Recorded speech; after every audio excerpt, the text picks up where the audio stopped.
Hello everyone, this is Hadrian. Thank you for being here. Let's play some more Crusader Kings II in our Lord of the Scots series. So it was pointed out to me, much to all of our distress at the end of the last episode. Let me just scroll out and just let you stare at Norway for a second. Just drink that in. Just absorb it. All that excitement about the fact that Norweger was a Christian-controlled nation. It's not completely gone, by the way. It was pointed out by the same commenter that that there is no more Christian kingdom. Not true. Norweger still exists here and still exists here, but the vast majority of their territory has been taken by Svithjot, so that's not good.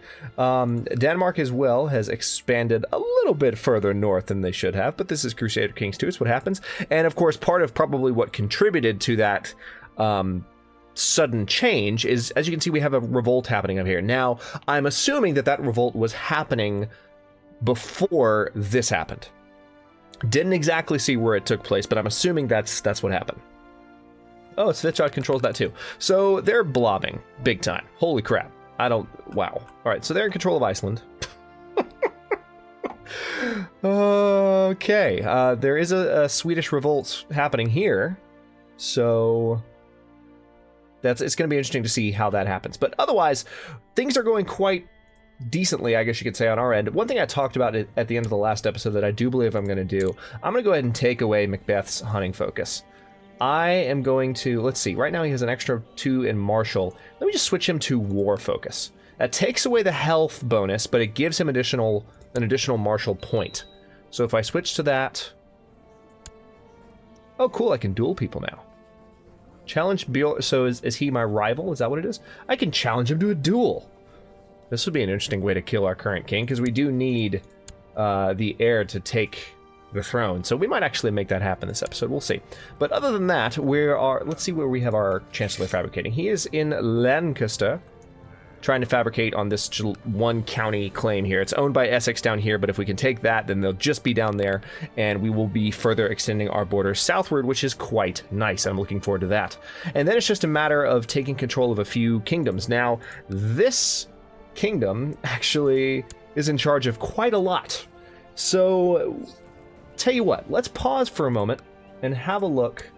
King Breselgar of Kember is currently, or maybe that's Kembri, you guys tell me, but he is currently in charge, and he's a young king. He's 27, and his heir is Martin Mab Hernam, who is 17. So this is his sibling, so his younger sibling, and then he has a younger daughter. So what if we were to... Right now, he has no children. And let's take a look at the succession law. Agnatic, cognatic... Ooh, it's elective. So since it's agnatic, cognatic, elective, and then we are, of course, agnatic elective, so there's no possibility for... See, the cognatic means that you could potentially have female characters. But the elective succession, that just... I don't know. Hang on, let me do a bit of a brush up on my elective succession rules. Where is this? Laws. Yes. Nominate. Yes, there's all kinds of elective... I mean, a duke can be elected there, so there's no way to guarantee that if we eliminated... What I'm thinking is, well, if we eliminated him and then made sure that none of his children survived, then maybe, just maybe, we could somehow get a claim to the kingdom through her, perhaps. And I might still try and do that. Let's see if we can plot to kill this guy. Plot power is 68%, which is not wonderful, but hang on. Where are you? Wait, pointed to the wrong thing. He is in Sussex. Go to location. He's right here. Okay. So what we need to do... Oh, our steward's not doing anything. We need to fix that. But we're going to go ahead and put our spy master, Colbin, who could very well be about to become king, in Sussex to increase plot power. And then we're going to have this guy collecting taxes in Gowrie. So, yeah, I'm going to go ahead and arrange that duel. Because he seems like a crappy character. It seems like my chances to win would be better than his, given that my martial score is higher. So people might be upset about it, but he's a rival of ours. So let's go ahead and just take care of that. Never done that before. That'd be a fun thing to do. The duel will take place in the next few days. Let's fight. Okay. The day of your duel against Beorhtric Adrian has arrived. As you approach the location of the fight, you realize that a small crowd is gathered to watch the event. Beorhtric Adrian starts aggressively, but you manage to evade and block the attacks he hurls at you. Over time, you gain the advantage while your opponent is getting more and more fatigued. Finally, you feint a high attack, and Beorhtric Adrian falls for it, failing to block as you strike out towards his unprotected legs. Once injured, he surrenders. So I could gain the Merciless trait and kill him, or I could just wound him and gain 50 prestige. I think I'm just going to wound him. He's wounded. And we get a nice prestige bonus for having won the duel, which helps considering, well, it actually doesn't help that much considering the known murderer problem. But anyway, so that's that. Unfortunately, we were trying to kill Macbeth there, so that didn't quite work. But now we're going to keep trying to fabricate on Essex. And we also are going to attempt to murder this guy. So, any thoughts from the comment gallery on this particular character? No, or not on this one, but on the fact that in the previous episode, granted, it doesn't matter anymore because this guy took over, but we were trying to murder someone over here, and there was all this to do about, you need to have your retinue. You need to have your retinue led by your king. You need to have your main character in the particular territory in order for that murder to fire. But then it didn't. Like, we were totally up here, and the murder fired. So, any thoughts on that? I'm curious as to how that happened, because I totally get it. Like, if your plot power is under 100%, you need to be physically present. But it didn't seem like that was the case. And still trying to figure out what exactly happened there. So this child lacks a guardian. Let's go ahead and maybe we can do it ourselves. No, but Murray can. We could have Murray do it. Or we could have...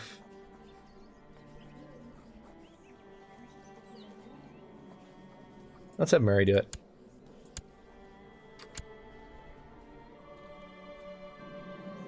You've arrived at the private rooms of Prince Colvin. There's plenty of food and drink here, and the mood is decidedly merry. You're looking forward to this. All right, we've got it on speed 4 right now. Let's keep it that way. My hope is that there's so much going on up in the Switzerland area. Duchy of Munster is no longer considered a de jure part of the Kingdom of Ireland. So let's now have a look at what de jure... Okay, we gained some prestige. Let's stop for a second and take a look at what de jure Scotland looks like. Wow. So just got a few more duchies there, I think. The de jure Duchy of Connacht is that... Yeah, this duchy and that duchy. And that'll be it, I think. Let's have a look at that again. Kingdom of Ireland de jure is just that now. That's all that's left of it. Very interesting. I wonder if I will actually lose the ability to declare myself as King of Ireland once the Kingdom of Ireland is fully gone away. Is that a thing? Like, because I need to declare myself king of two different areas in order to be an emperor. So if I lose the ability to declare myself Emperor of Britannia because the Kingdom of Ireland went away, I'm going to be really annoyed. So we'll have to kind of see how that goes. Patience is a virtue, but sometimes it gets on my nerves. My grandson Macbeth never loses his temper, always waiting patiently for a chance to retaliate. So this is going to help him gain some intrigue. Very good. Still on speed 4. Not a lot of raiders popping up, so maybe all the fighting that's going on over here is slowing down the raiding issue. Let's have a look at... I'll come to your feast again, sure. Marshal Zaid told me about his ideas. Yeah, let's adopt the ideas. Additional military technology spread rate. After years of careful planning, Alared Mostin from the court of Duke Maelfabel III of Man has raised a large army of exiles, mercenaries, and hopefuls, declaring his intentions to press his claim by force. Well, good luck with that. Second time we've seen something like that happen in the past 10 episodes or so. We have a lot of gold. What can we do with it? Ooh, Castle Town. Extra tax income. Alright, so that's that. City of Perth. I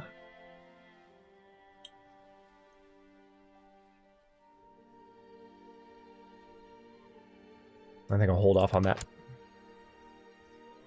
Doesn't seem like any of those bonuses are particularly useful. I guess they would add up if you had all of those upgrades done across the territory, which is the thought.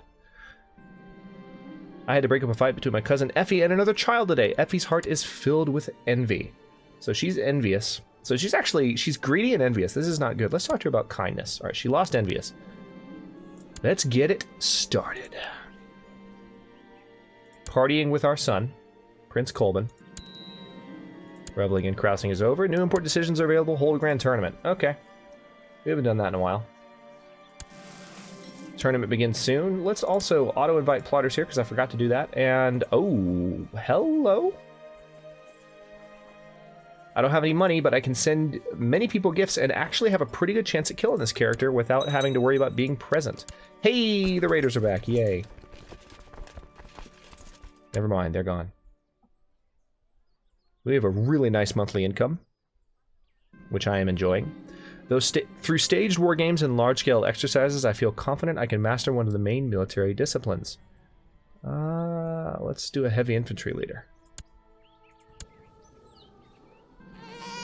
A son was born to Cresimir. Why am I seeing this? Oh, okay, this is our grandson. Interesting.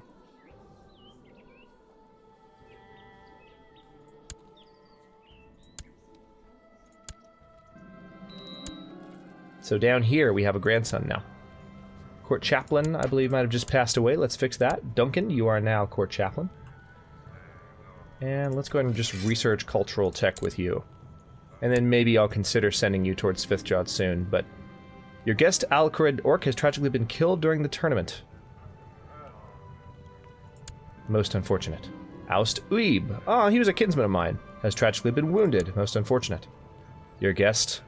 Oh my gosh, I'm not even gonna try. Has tragically been wounded. Okay, he is also... Okay, my family's getting hurt. Not a good thing.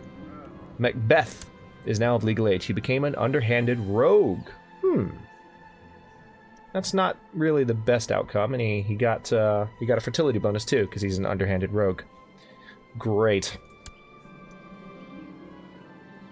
Floribut Unwanid has tragically been killed. Most unfortunate.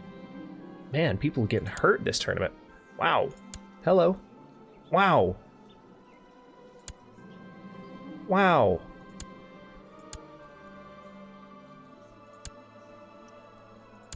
That is crazy. Okay.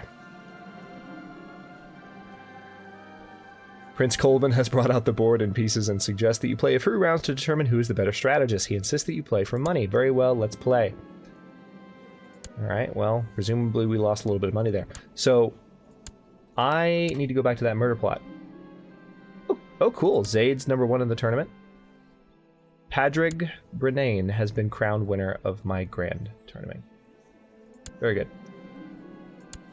Alright, stop for a second. Stop. Stop. Too much going on. Alright, let's look at that plot, shall we? Because we have some gifts to send. Send gift. Take my money. Take my money. You can take my money in a second. Take my money. Yes. Let's kill him.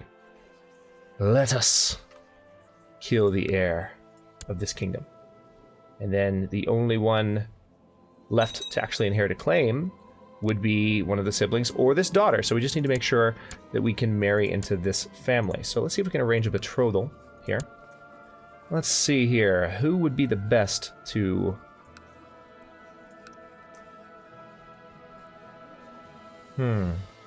Macbeth just came of age. How old is she? She's 9.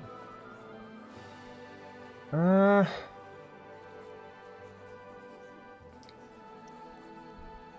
uncle might be good.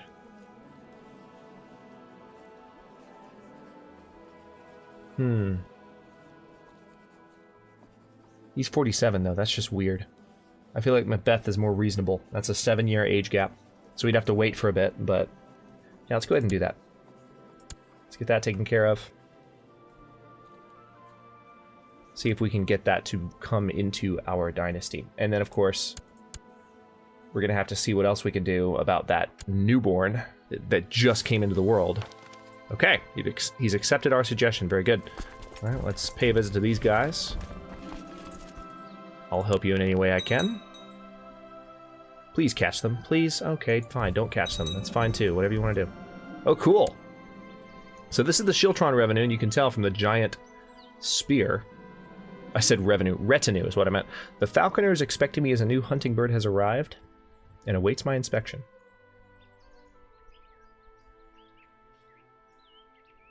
I need to go hunting right now. Get an opinion bonus with Colbin. And one thing we can do right now is we can hold a summer fair. See if there's anything else we can do to kill this guy. Nope, there's not. But since we're over 100%, we should have a chance to kill him. And because we're already known murderers, there's nothing really that could possibly happen. Here's your money, don't want to see you again. Let's pay them a visit over here. So the raids have resumed, it seems. It's unfortunate.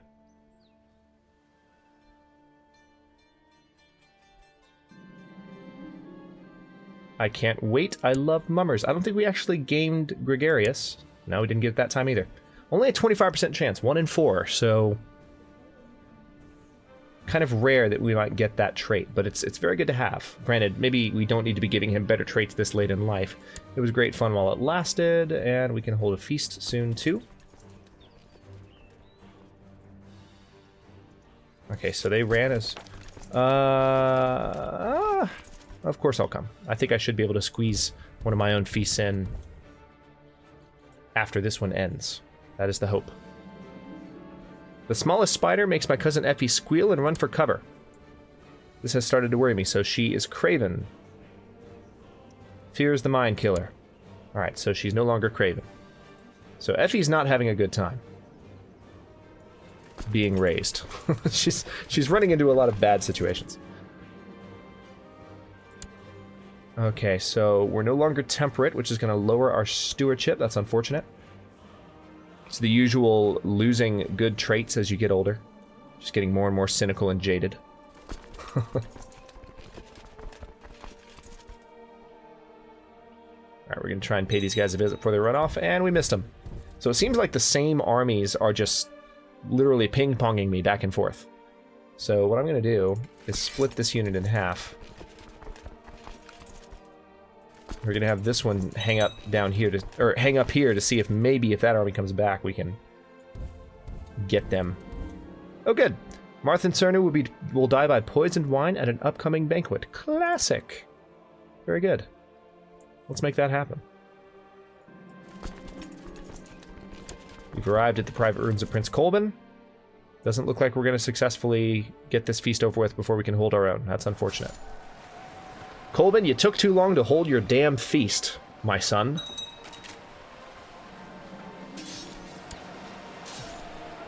Okay.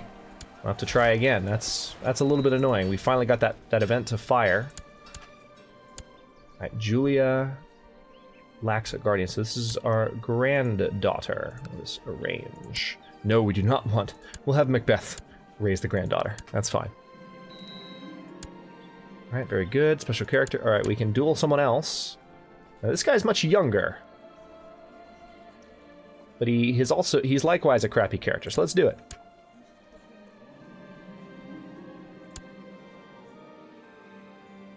Aw, I got hurt. Maybe just because he's young and spry. Aw. And now I've become friends with my granddaughter.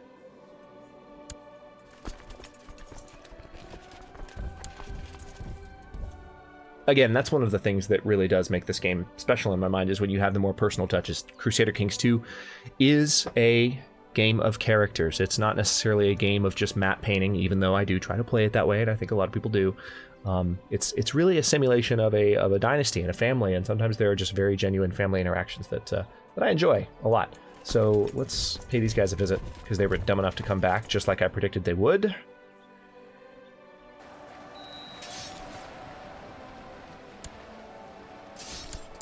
Okay, what's going on here? Prince Alistair is trying to kill Duke Maelfabel. Why?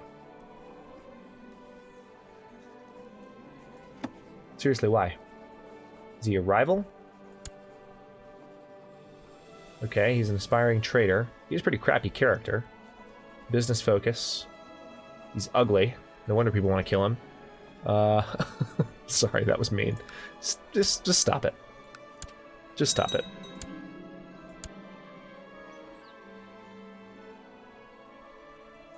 Alright, let's pay these guys a visit with our other army. Alright, so he's backed off his plot. Levy reinforcements are good. Very well, let's play. I will get you next time. Colbin is consistently kicking our ass in that game. Meanwhile, we're still trying to fabricate this claim. You've been taking a while, buddy. I'm a little worried about you.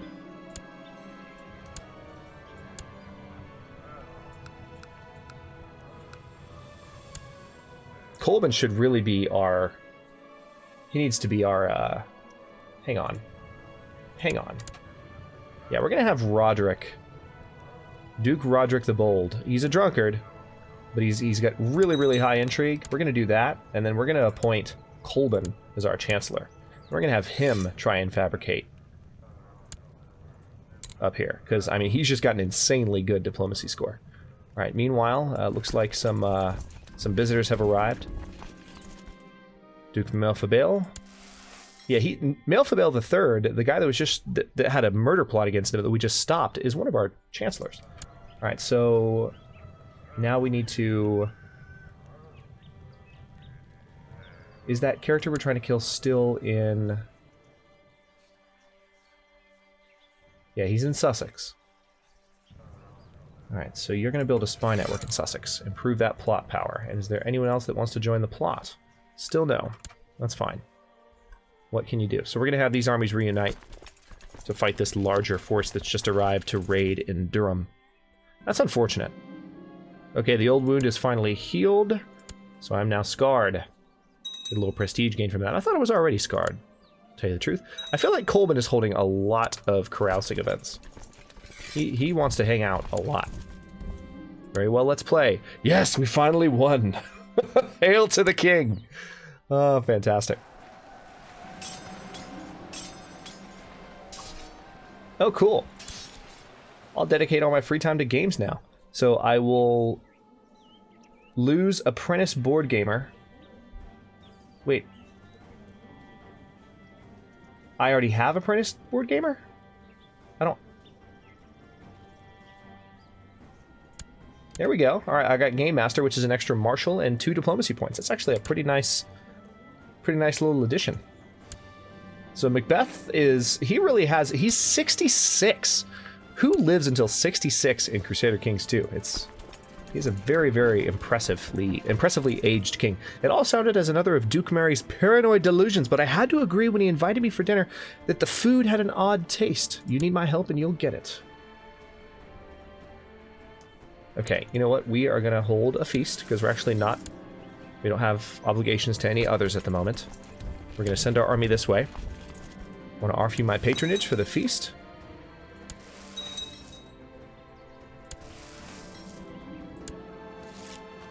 Well, I don't like you either. Okay, a bunch of people saying no.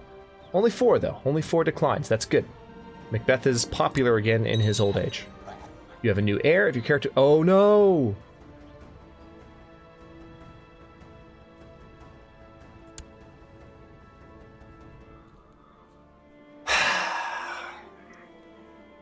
What the actual hell? He died. Colbin died. We have a new heir, Prince Alistair of Scotland, who is not even that great of a character. Hang on. Now everything just changed. Murray, we could potentially vote for. Murray the Quarreler.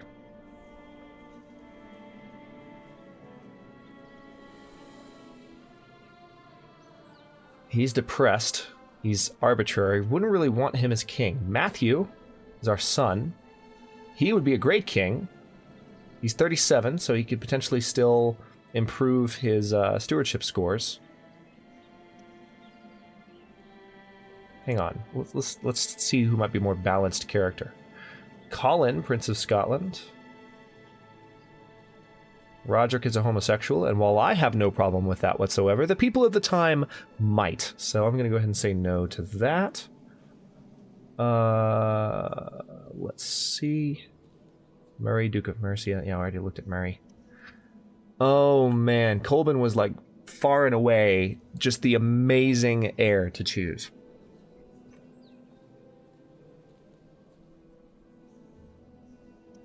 Tell you what. Here's what I'm going to do. Because we're at the 25-minute mark, and I've kind of enjoyed doing this for the past couple of opportunities that I've had to do it, I'm actually going to pass this one to you guys. Let me know what you think about this. I just looked through some of my options, and I know that the few of you who have been commenting regularly and giving, you know, these awesome lists of comments are pretty good at paying attention to the little details. So, I mean, I'll pull up the list one more time so you can see as far as like who I might be able to nominate. I'll sort it by maybe that trait. I mean, it's hard to tell regardless, because there's so many different choices. But we've looked at some of the better ones. I think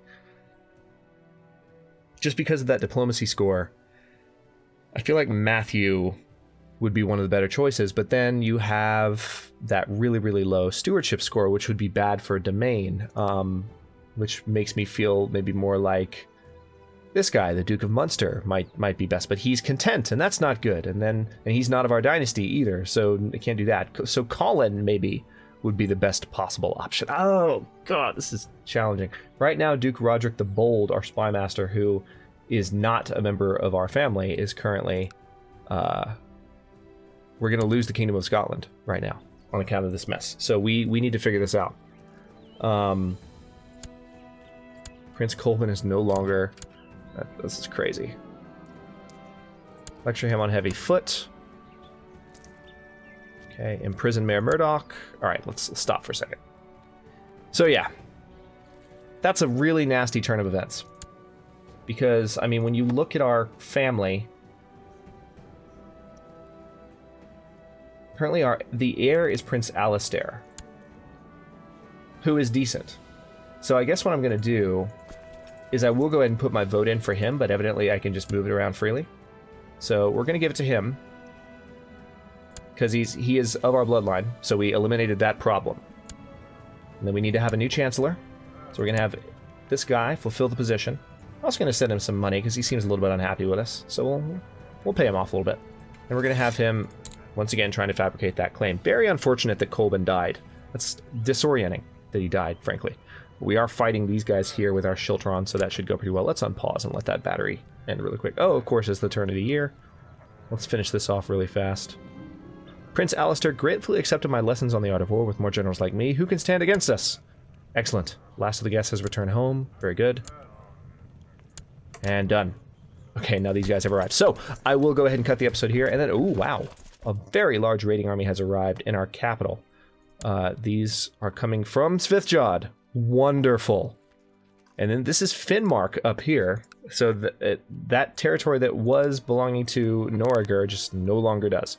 So, yeah, we have a blob problem here, and hopefully, maybe they will learn to leave us alone in the coming episodes, but we're going to have to explore options to get that to happen. Yeah, fun times. Thanks very much for watching. If you enjoyed the episode, don't forget to like the video and subscribe to the channel if you're not already. I upload new episodes in Lord of the Scots right now every other day at noon Eastern Daylight Time, which is GMT-4 for those of you not in the States. But the channel should be coming back to full schedule, which is to say daily episodes at 12 and 6 in both of those time slots. Releasing stuff, so daily episodes of Lord of the Scots is the norm, and we will snap back to that soon. If you're watching this in the backlog, don't worry, just go watch the next episode now. But again, thanks for watching. Comments are always welcome. Those are the words I was looking for. Let me know what you think, and I'll see you next episode.